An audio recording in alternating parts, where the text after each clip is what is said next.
Deməli, gəlirik dayaq hərəkət sistemi. Ümumiyyətcə biz bilirik ki, dayaq hərəkət sistemi özü iki sistemin birləşməsindən yaranır, skelet və əzələ sistemlərinin birləşməsindən yaranır deyirik. Yəni, dayaq hərəkət aparatının tərkibinə nələr daxildir? Dayaq hərəkət aparatının tərkibinə sümüklər, onların birləşmələri və əzələlər daxildir. Və biz deyəcəyik ki, dayaq hərəkət aparatı neçə növ toxumadan təşkil olunub? 2 növ toxumadan təşkil olunub. Çünki burada əzələlər gedir hansı toxumaya? Uşaqlar, əzələ toxuması. Skelet isə gedir hansı toxumaya? Birləşdirici toxumaya deyəcəyik. Ona görə deyirik ki, dayaq hərəkət aparatı 2 növ toxumadan təşkil olunub. Və biz deyəcəyik ki, dayaq hərəkət aparatının, skelet dayaq hərəkət aparatının passiv hissəsidir. Əzələlər isə onun aktiv hissəsi deyəcəyik. Aktiv hissə əzələ, passiv hissə isə skeleti götürürük. Ümumiyyətcə, dayaq hərəkət aparatı, məsəl üçün skeleti, sümük, onların birləşməsinin inkişafı üçün kalsium və fosforla zəngin qida ilə qidalanmaq, əzələlərin inkişafı üçün tərkibində zulalı çox olan qida ilə qidalanmaq lazımdır. Və dayaq hərəkət aparatının funksiyaları, hansı funksiyaları yerinə yetirir? Məsələn, deyirik ki, bədən üçün dayaq rolunu oynayır, ayrı-ayrı hissələrin hərəkətini təmin edir, daxili orqanları mühafizə edir, qoruyur. Məsələn, qırmızı sümük iliyi qanın formalı elementlərinin yaranmasında, qanın hər üç formalı elementi, eritrosit, trombosit, leykozit, hər üçü qırmızı sümük iliyində, yəni yaranmasında qırmızı sümük iliyi iştirak edir. Sonra fosfor, kalsium, yəni mineral maddələrin mübadiləsində mühüm rol oynayır deyəcəyik. Bunlar da dayaq hərəkət aparatının nəyi? Əhəmiyyəti. Və biz deyirik ki, deməli, dayaq hərəkət aparatında skelet əzələləri sümüklərə, bunlarda ümumiyyətcə əzələ toxumasını da biz 3 qrupa bölmüşdük, düzdür uşaqlar? Hansıları idi, gəlin deyək? Hansı idi? Əzələ toxuması bir qrup 3 növ idi.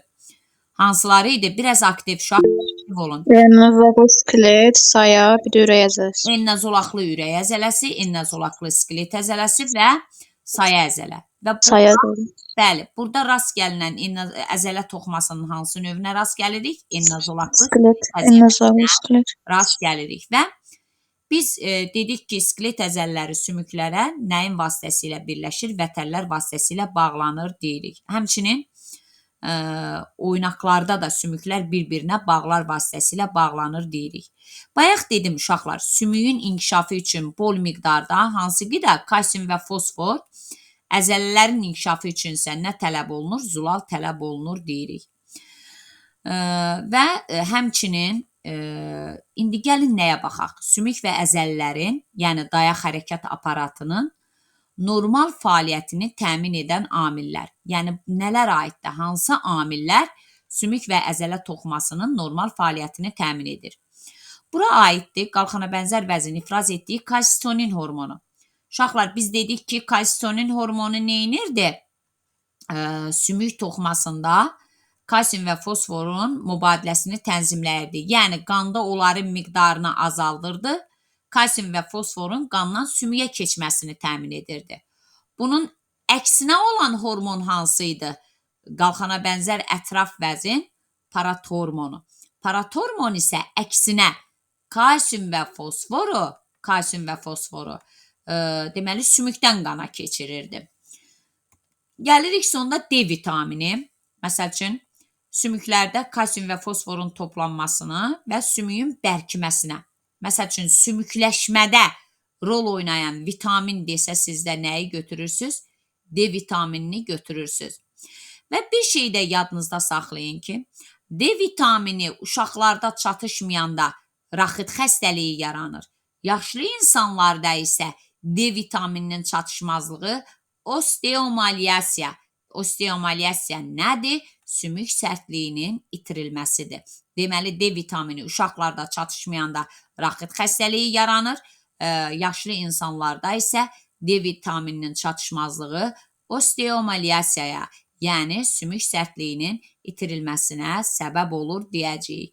Həmçinin dayaq hərəkət aparatını tənzimləyən amillərdən biri də A vitaminidir. A vitamini də deyirik ki, sümüklərin inkişafı üçün nədir? Vacibdir. Gələk indi nəyə? Biz bilirik ki, sizlə toxumanı keçəndə sümük, qan, limfa, pi, bunların hamısını nəyə götürmüşdük uşaqlar? Birləşdirici toxumaya götürmüşdük. Və biz onu da bilirik ki, toxuma nə idi? Mənşəyi quruluşu eyni olan, oxşar funksiyanı yerinə yetirən hüceyrə, üstə gələk hüceyrə arası maddələr qrupu. Yəni, sümük toxuması da hüceyrələrdən, sümük hüceyrələrinə başqa cür osteosit deyilir. Sümük hüceyrələrinin digər adı nədir uşaqlar? Osteositlərdən və hüceyrə arası maddələrdən ibarətdir. Və biz deyirik ki, sümük toxumasının 1/3 hüceyrədir, 2/3 hüceyrə arası maddədir. Onda sümük toxumasını ümumi 3 en kimi götürsək, bunun eni hüceyrənin payına düşəcək, 2 eni isə nəyin payına düşəcək uşaqlar? Hüceyrə arası maddələrin payına düşəcək. Necə dedik? Sümük toxumasını ümumi 3 en kimi işarələsək, bu 3 enin eni hüceyrənin payına düşür, 2 eni isə hüceyrə arası maddənin. Yəni, konkret olaraq yadda saxlayın ki, sümük toxumasında hüceyrə arası maddənin kütləsi hüceyrənin kütləsindən 2 dəfə nədir? Çoxdur. Və yaxud da ki, hüceyrənin kütləsi hüceyrə arası maddənin kütləsindən 2 dəfə azdır deyəcəyik. Sonra gələk nəyə? Biz deyəcəyik ki, sümüyün uzunluğa böyüməsini qığırdaq toxuması, eninə böyüməsini isə sümük üstlüyü təmin edir. Qığırdaq toxuması da uzun borlu sümüklərin başçı hissəsində yerləşir və həmin o uzun borlu sümüklərin başçı hissəsində yerləşən qığırdaq toxumalarının bölünüb böyüməsi hesabına sümük uzunluğa böyüyür. Sümük üstlüyünün hüceyrələrinin bölünməsi hesabına isə eninə böyüyür deyirik. Gələk nəyə? Gəldik dedik ki, sümük toxuması birləşdirici toxumanın bir növüdür. Hüceyrə arası maddə hüceyrədən ibarətdir dedik. 1/3 hüceyrə, 2/2 hüceyrə arası maddə deyirik. Gələk indi sümüyün tərkibi. Sümüyün tərkibi biz deyəcəyik ki, üzvü və qeyri-üzvü maddələrdən ibarətdir. Və yadınızda saxlayın, üzvü maddə sümüyə elastiklik verir, mineral maddələr isə sümüyə möhkəmlik və sərtlik verir. Yadınızda saxlayın, uşaqların sümüyü necə olur uşaqlar? Uşaqların sümüyü elastik olur. Ona görə biz deyirik ki, uşaqlarda üzvü maddənin miqdarı çoxdur. Nədən? Mineral maddələrdən. Amma yaşlı insanlarda, görürsünüz, yaşlı insanların sümüyü tez sınır, kövrək olur. Niyə? Elastik şey sınar, yoxsa möhkəm sərt olan bir şey sınar? Təbii ki, elastik sınmır. Amma möhkəm sərt olan sınır. Deməli, yaşlı insanlarda isə biz deyəcəyik ki, mineral maddələr çoxdur. Nədən? Üzvü maddələrdən.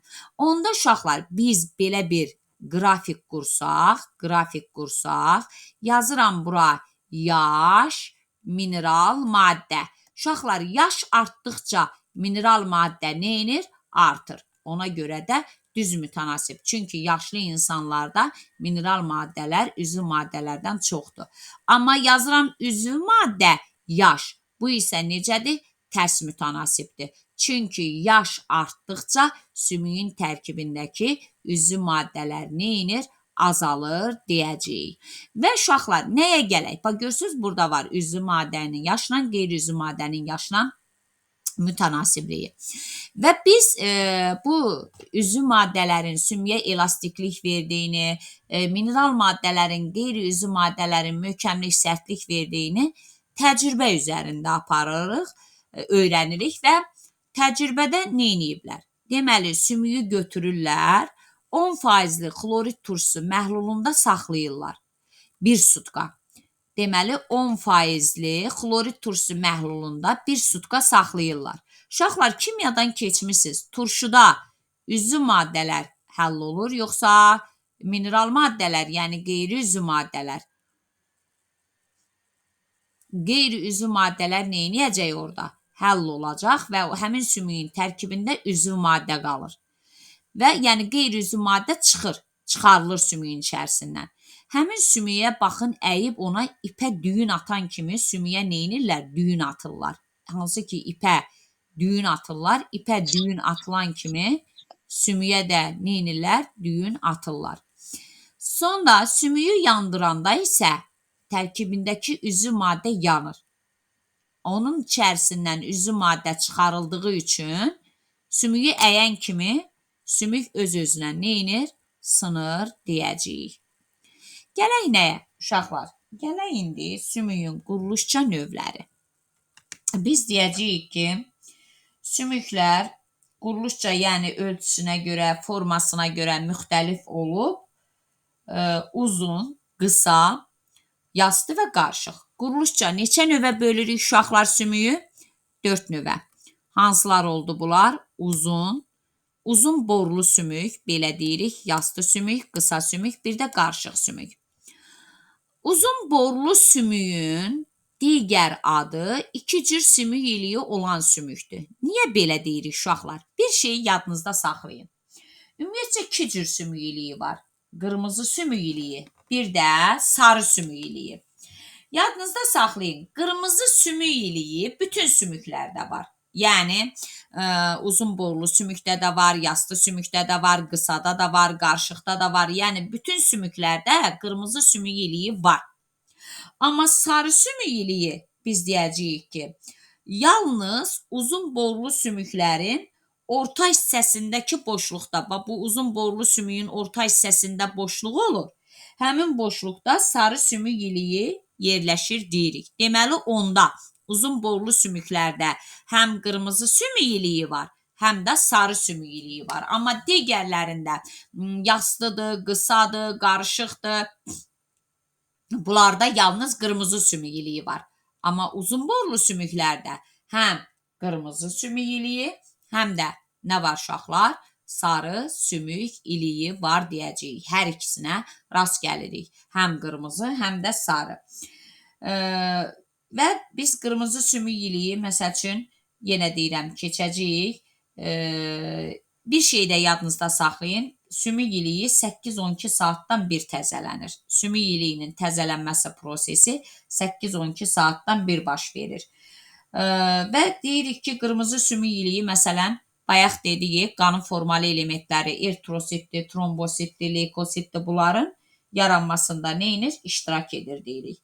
Sarı sümük iliyi isə həm ehtiyat qida maddəsi toplanır sarı sümük iliyində, həm də bunun da qan yaratma funksiyası var deyəcəyik. İndi gələk nəyə? Uşaqlar, bir şey də yadınızda saxlayın ki, ən uzun borlu sümük bud sümüyü götürürük. Gələk indi uzun borlu sümüklərə. Baxın, mən özüm bunu bir dənə sizə qəşəng bir slayd açım. Burada uzun borlu sümük, uzun borulu sümük.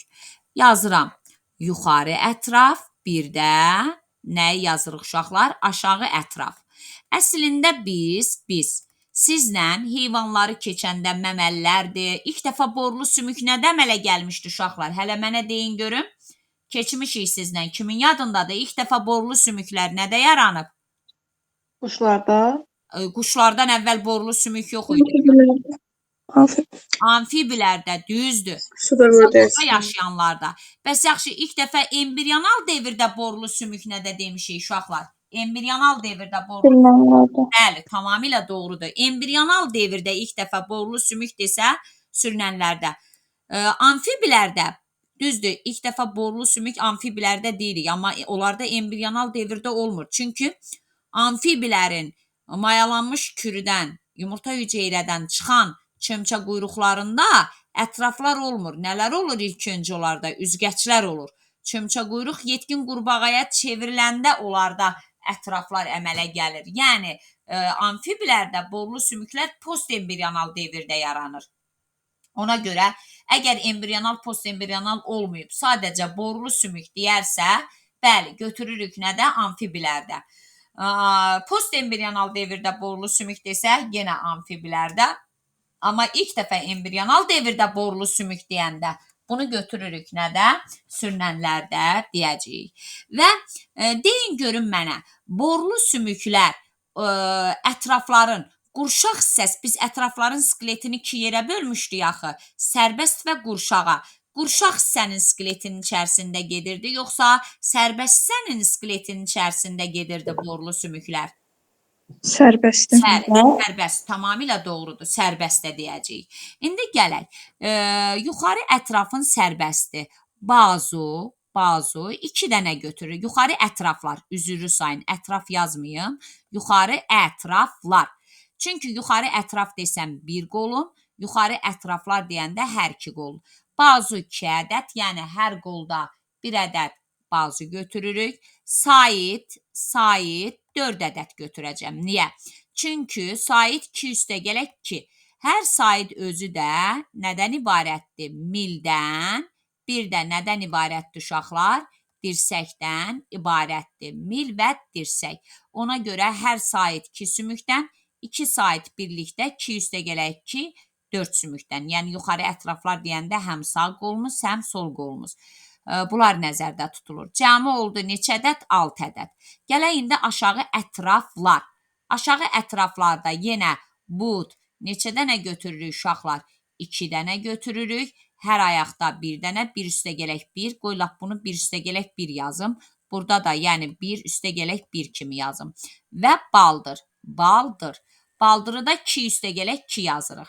Çünki hər baldır özü 2 sümükdən ibarətdir. Qamış, bir də incik sümüyündən ibarətdir. 6 da burada.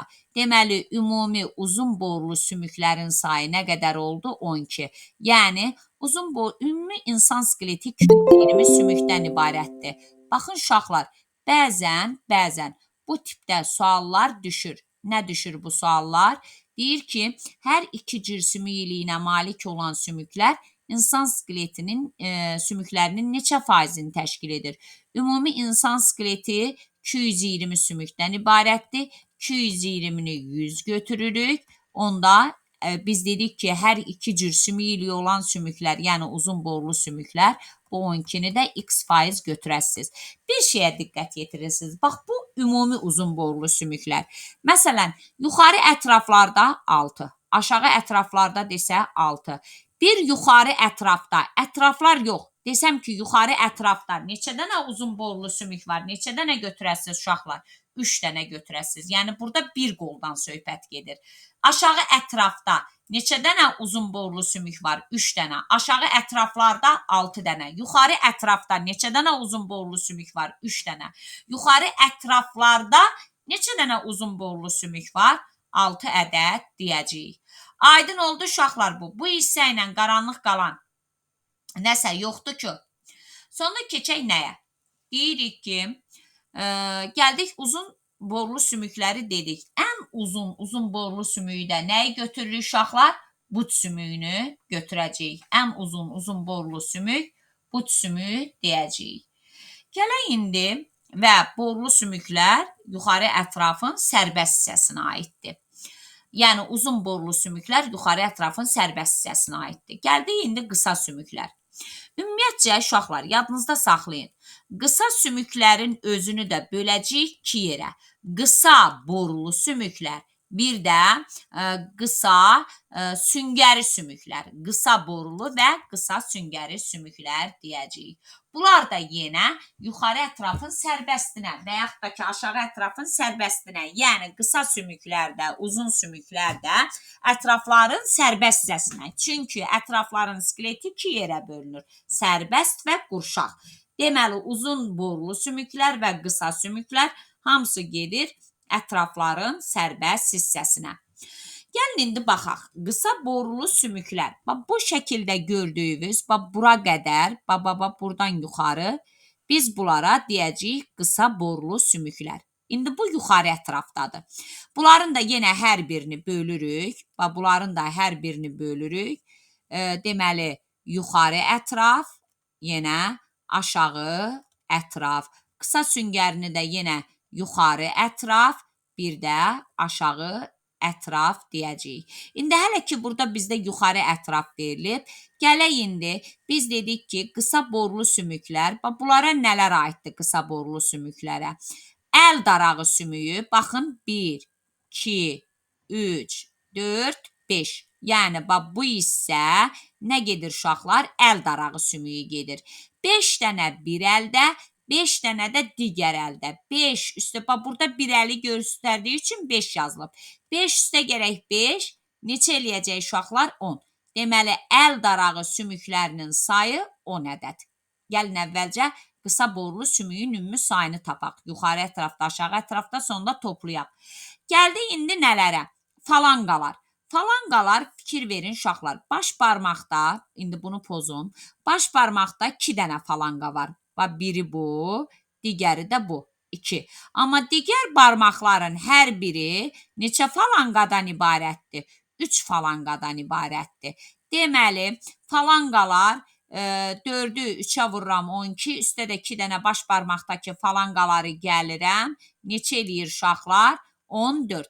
14 bir əldə, 14 də digər əlimizdə. Oldu 28 dənə. Fərqi yoxdur. Ayaqda da belədir. Ayaqda da biz deyəcəyik ki, qısa borlu sümüklər ayaq darağı sümükləri. 1, 2, 3, 4, 5, 5 üstə gələk 5, 2 ayaqda 10. Yenə falanqalar ayaqdakı baş barmaqda 2 dənə, yerdə qalan digər barmaqların hər birində 3 dənə. 4-ü 3-ə vurduq, orada elədi 12. Üzərinə də 2 dənə baş barmağı gəldik, oldu 14. 14 birində, 14 də digərində oldu 28 dənə. 28 üstə də 10, neçə elədi bu? 36, burada da yenə 28 üstə 10, 36. Deməli, yuxarı ətraflarda qısalı borlu sümük 36, aşağı ətraflarda da, yox, 36 yox, üzrlü sayın. 28, 10, 38, aşağı ətraflarda da 38. Ümumi qısa borlu sümüklərin sayı nə qədər oldu uşaqlar? 76 ədəd. Keçək indi qısa süngəri sümüklər. Qısa süngəri sümüklər yuxarı ətrafda əl daraq arxası sümüyü deyirik və fikir verin uşaqlar, əl daraq arxası 8 sümükdən ibarətdir. 1, 2, 3, 4, 5, 6, 7, biri də bu 8. 8 bir əldə, 8 də digər əldə. Oldu neçə dənə? 16 dənə. Deməli, yuxarı ətraflarda qısa süngəri sümük, yəni əl daraq arxası 16, aşağı ətraflarda isə ayaq daraq arxası sümüyü 7 sümük, 1, 2, 3, 4, 5, 6, 7 sümükdən ibarətdir deyirik. 7 üstə gələk 7, bu da neçə eləyəcək? 14. 14 ayaq daraq arxası, 14 də əl daraq, 16 da əl daraq arxası. Cəmi elədi neçə? Deməli, 14, 16. Bircə dəqiqə. Mən yuxarı ətrafda bunu nəyə yazdım sizə? 16 dənə yazmışam. Aşağı ətrafda isə 14 dənə. Cəmi onda qısa süngəri sümük neçədən oldu? 30 dənə. Ümumi qısa sümüklər 106 dənə götürəcəyik. 76-sı qısa borlu sümük, 30 dənəsi isə qısa süngəri sümüklər deyəcəyik. Sonda gəlir orada, deməli, digər bizdə qısaları dedik. Sonda gələk indi nəyə? Yastı sümüklərə. Yastı sümüklərə nələr aiddir uşaqlar? Yastı sümüklərə aiddir çanaq sümüyü 2 dənə. Çünki hər ayaqda bir dənə çanaq sümüyü, ikisində 2 dənə. Döş sümüyü 1 dənə, qabırğalar 24 dənə. Kürək sümüyü deməli 2 dənə. Kəllə qapağı sümüyü neçə dənə? 6 ədəd. Deməli, onda yastı sümüklər nə qədər olacaq uşaqlar? 2, bir dənə döş sümüyü 3, 24 dənə qabırğa 27, 2 dənə kürək sümüyü 27-nin üzərinə 2 gələndə nə qədər elədi uşaqlar? 29, 6 dənə də kəllə qapağı sümükləri, yəni 2 təpə, 2 gicgah, 1 alın, 1 ənsək. Kəllə qapağı sümükləri də bunlardır. Bu da səhv etmirəmsə oldu 36. Yox, 36 yox. Deməli 24, 26, 27, 29, 35. 35 dənə də nəyi saydıq uşaqlar? Yastı sümükləri sayacağıq. Deməli kəllə qapağı 6 dənə, çanaq 2 dənə, kürək 2 dənə, döş sümüyü 1 dənə, 24 dənə də qabırğalar. Gəldik qarışıq sümüyə. Qarışıq sümüyə nələr aiddir? Fəqərələr, onurğada yerləşən fəqərələr. Fəqərələr də biz bilirik ki, 33, 34, minimum 33, maksimum 34 fəqərə deyirik. Sonra kəllənin üst şöbəsi sümükləri 15 ədəd, körpücük sümüyü 2 dənə, kəllə əsası sümüyü yenə 2 dənə deyəcəyik. Bunlar da nəyə gedir uşaqlar? Qarışıq sümüklərə gedir deyirik. Deməli dedik ki, sümüyün quruluşca neçə növ oldu? Sümüyün quruluşca deyəcəyik ki, 4 növü var. Uzun borlu sümüklər, digər adı nə oldu? Hər iki cür sümük iliyinə malik olan sümüklər. Niyə hər iki cür sümük iliyi? Çünki bunlarda həm qırmızı, həm də sarı sümük iliyi var. Neçə ədəd dedik? 12 ədəd dedik. Yastı sümüklər. Yastı sümüklər dedik ki, çanaq, döş sümüyü, qabırğa, kürək, kəllə qapağı sümükləri. Qısa sümükləri də böldük iki yerə. Qısa süngəri, qısa borlu. Qısa borluya əl darağı, ayaq darağı, əl barmaq falanqaları, ayaq barmaq falanqaları. Qısa süngəriyə isə əl daraq arxası və ayaq daraq arxası. Qarışığa isə götürdük fəqərələr, qarışıq gedir. Kəllənin üst şöbəsinin sümükləri qarışıq gedir. Körpücük sümüyü qarışıq gedir. Bir də kəllə əsası sümükləri, bunlar qarışıq götürəcəyik. Uşaqlar, bir şeyi də yadınızda saxlayın ki, biz deyirik ki, bütün sümüklərin üzəri bir dənə istisna uzun borlu sümüklərin qığırdaqlı başından başqa xaricdən sümük üstlüyü ilə, yəni birləşdirici toxumadan əmələ gəlmiş sümük üstlüyü ilə örtülüdür. Bir dənə, yenə deyirəm, uzun borlu sümüklərin qığırdaqlı başında sümük üstlüyü olmur. Və sümük üstlüyünün funksiyası nədir? Sümük üstlüyü həm qidalanmada, həm mühafizədə, həm bayaq dediyi sümüyün eninə böyüməsi, qalınlaşmasında, sınmış sümüklərin regenerasiyasında mühüm rol oynayır deyirik. Və sümüyün böyüməsi bayaq da dedik, iki istiqamətdə gedə bilər. Həm uzunluğa, həm eninə. Eninə böyüməni həmin bu sümükləri xaricdən örtən sümük üstlüyünün daxili tərəfindəki hüceyrələrin belə deyək ki, bölünüb çoxalması hesabına baş verir. Uzunluğa böyüməsə, uzun borlu sümüklərin başcıqlarını örtən qığırdaq toxuması hüceyrələrinin bölünüb çoxalması hesabına baş verir deyirik. Amma sümüyün təzələnməsi, sümüyün tərkibinin təzələnməsi ömrü boyu baş verir deyirik. Və bir şeyi də yadınızda saxlayın ki, sümüyə düşən yükün miqdarı nə qədər çox olarsa, təzələnmə prosesi bir o qədər sürətli gedir deyirik. Və sümüyün böyüməsi, inkişafı kişilərdə 20, qızlarda isə 18 yaşda tamamlanır deyəcəyik. İstəyirəm burada uşaqlar sümüyün birləşmələri artıq bunu da gələn dəfə yerdə qalan digər hissələri bundan sonra gələnləri gələn dəfə neyniyərəm, izah eləyərəm. Burada da saxlayaq. Bura qədər keçdik, çünki endokrin sistemi də mən sizə izah eləmişəm. Bura qədər oxuyursunuz, sümüyün birləşmələri falan, bunları da gələn dəfə geniş şəkildə izah eləyəcəm. İzah elədiyim hissəyə qədər kimin nə sualı var, buyursun. Sualınız var, uşaqlar? Xeyr, müəllimə. Xeyr, müəllimə. PDF-ləri atarsınız da mənə zəhmət olmasa. Atacam Fəridə, mənim balam.